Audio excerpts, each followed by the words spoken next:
Digital IDs linked to a social credit score, a massive database, and a programmable centralized digital currency could be a reality by 2030.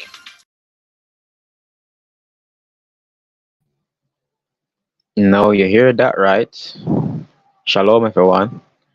It's Brother Travis, and in this live stream we'll be talking on the topic, or at least I'll be showing some clips here on the future of buying and selling. The future of buying and selling. As you can see, the first clip there is talking about digital ID being effective or being in full effect by 2030. And this is something that even Bill Gates, this is something that even Bill Gates is investing in. This is something that Bill Gates himself is investing in to get this thing done with, to get this thing up and running. And I'll be sharing some more clips here of the level of control that these people are trying to have and using it, and then saying that they're using it as a way to eradicate poverty. They're saying that they're using it as a way of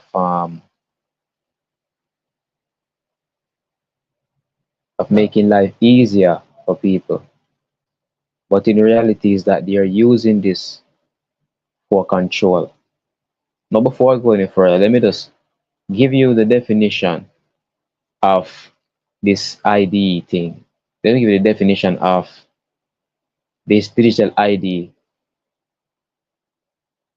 Now it says here, with digital ID, your personal information, including biometric data. Now pay attention to that word, biometric data, because when I go back to that word called biometrics.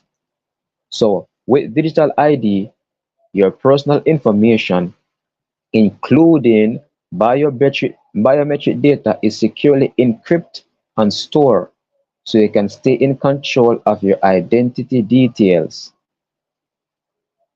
Now that sounds very innocent, right? But it's not. Now we're gonna go to biometrics. Let's talk about the biometrics. Now, biometrics are body measurements and calculation related to human characteristics. Biometrics authentication or realistic authentication is used in computer science as a form of identification and access control. It is also used to identify individuals in groups that are under surveillance. So let me tell you this. If you are a quote unquote troublemaker in the system and you are in this biometric digital ID thing, they can easily find you and they have access to your money, they have access to many things in your life and they can just shut it down. Let me continue to read. Biometric identifiers are the distinctive, measurable characteristics used to label and describe individuals. Biometric identifiers are often categorized as psychological characteristics which are related to the shape of the body. So they can identify you, my people. They can identify you. Let me continue to read on. Let me find the rest of the info here. Let me find the rest of the info here. I had it right here.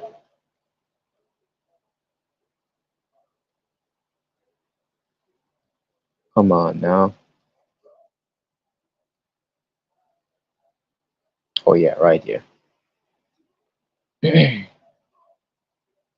Examples including, but are not limited to, fingerprints, palm veins, face recognition, DNA, palm print, and geometry, iris recognition, retina, odor or scent, your voice, shape of the ears and gaits. Behavioral characteristics are related to the pattern of behavior of a person, included but not limited to mouse movement, typing rhythms, gait signature, behavioral profiling, and voice. Some researchers have coined the term behaviometrics to describe the latter class, biometrics. Now, a video is going to make this more clear to you. This video is going to make it more clear to you what they will use this ID, this digital ID, and this biometrics to really do. Let's get into it.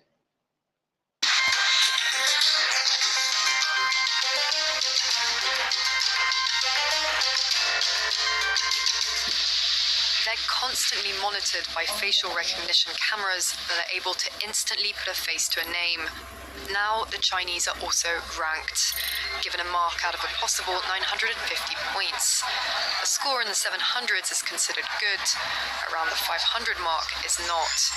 For now, the number is a sort of bank credit rating, keeping track of everyone's spending habits. I think being ranked is a good thing.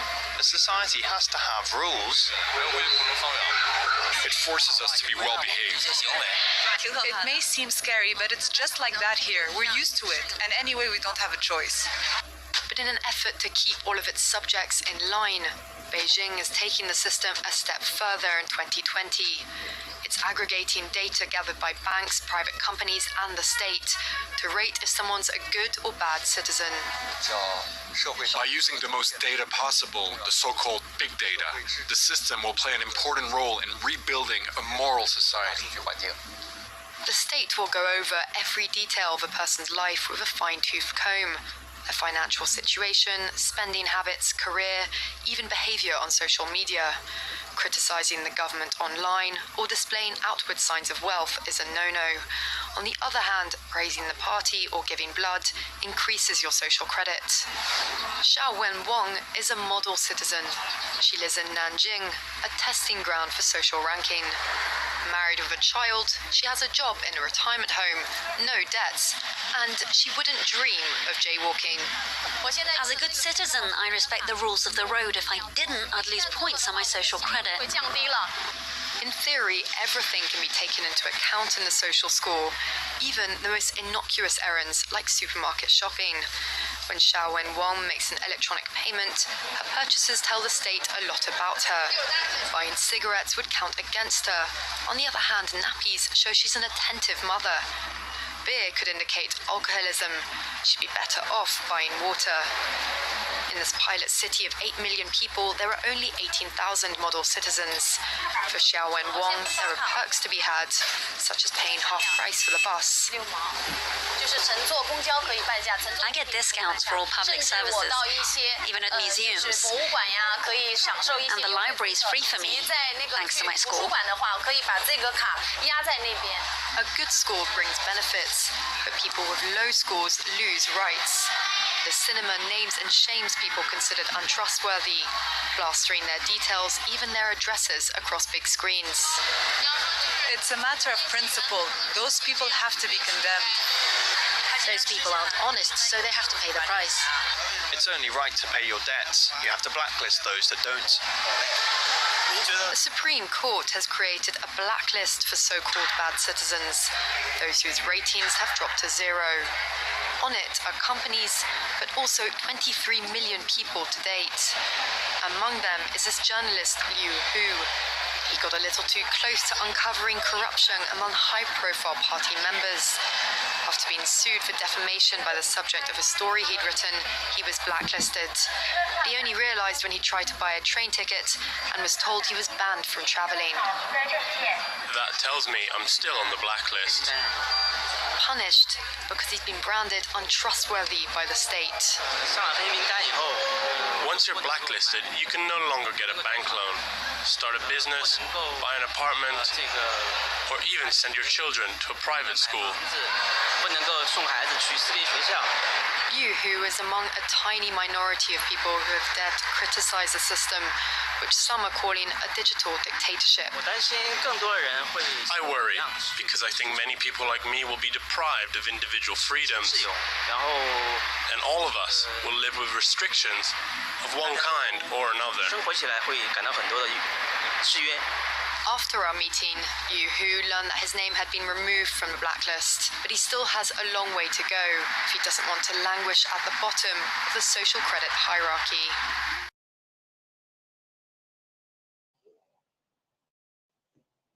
So there you see. So there you see where if you are considered as some form of troublemaker in the system, they will restrict you from traveling, restrict you from opportunities, restrict you in any way that they want to restrict you in this system. Once you're a part of this digital system, they have more control over you people. More control over you. And there's many countries who are applying this right now. Many countries. You have Australia, Brazil, Bulgaria, Canada, Cyprus, Greece, there in China, Gambia, Germany, India, Iraq, Ireland, Israel, Italy, Malaysia, Netherlands, New Zealand, Nigeria, Norway, Pakistan, Poland, South Africa, Saudi Arabia, Tanzania, Turkey, Ukraine, United Kingdom, in the United States, they're placed in the United States as well. Venezuela also have this system. And this biometric system is a system of control, my people. It's a system of control. It only seems like it's making things easier, but it's all about control. You cannot give any type of problem or what they will consider a problem. Let's go to our next video to show you something here now. But this is becoming more rampant all over. Controversial new Whole Foods in Washington, D.C. You have to scan to check in.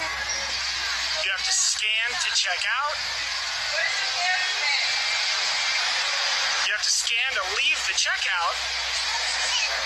And then you have to scan to leave the store. So just a heads up, you guys all might need to now protect your palm. Amazon has just released this new system called Amazon One, where you pay with your palm. It's pretty cool. A friend is about to set up hers right now. You pretty much put your right hand over the scanner after you insert your card. Scan your right hand, then you scan your left hand, which is the palm of your hand. And when you get to the cashier, instead of inserting your card or using Apple Pay or whatever, you just use your palm, scan, and go. Not gonna lie, it's pretty cool, it's pretty fast. So protect those palm at all risks. I'm just saying, hey, don't be leaving your hand out here not protected. But hey, this is pretty cool. It's pretty cool. A new way to check out could come in handy. Amazon says by the end of this year, customers at all Whole Foods stores in the U.S. can pay with their palms. This is my total. This is my palm. This is me scanning it. Ta-da! The system uses biometric technology. First, users can enroll by inserting a credit card. Then they hover a hand over a special camera, which scans the lines and veins and links the payment to their unique palm print. You ready? The next visit to the store, they just scan their hand to pay. I was really excited because I've been hearing about this for a long time. Maxine Most tried it at her local Whole Foods. She's one of 3 million who have signed up so far. It's way easier for me to go to Amazon and just stick my hand over their little reader than it is for me to worry about whether I have my wallet. Still, those who opt in may be giving up all kinds of personal information that could be used for advertising and tracking. I am sure that Amazon and other organizations are going to scale this technology very quickly if it means that they're able to get more revenues. Amazon says the system is secure and that it won't share the data, but this tech analyst warns there are always risks. So from a privacy standpoint, from a security standpoint, from the fact that what happens if this information was to ever get breached and get into the hands of wrong people? You can go ahead. Yet paying by palm is going mainstream. Panera Bread and Starbucks are testing out the tech. Some sports stadiums are also on board. For me, I will never do that because it's your security, right? Outside of Whole Foods in Toronto, shoppers weighed in. It's easier. You don't have to fumble for a credit card or anything. We appreciate technology, of course. Yes, it has made our lives easier, but enough is enough. No word yet on when this might roll out north of the border, so it could be a while before Canadians can experience it firsthand. Nisha Patel, CBC News, Toronto.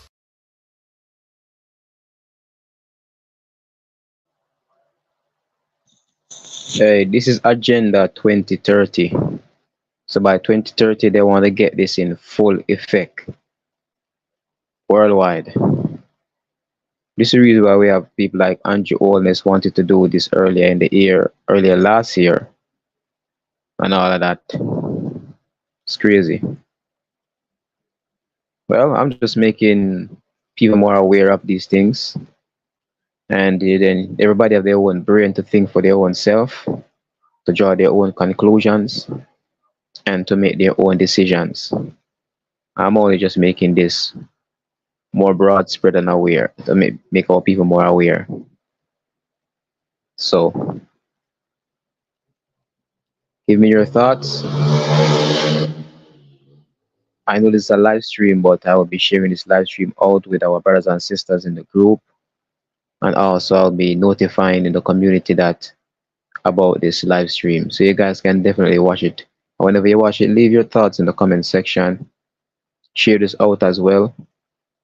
And we can make each other more aware.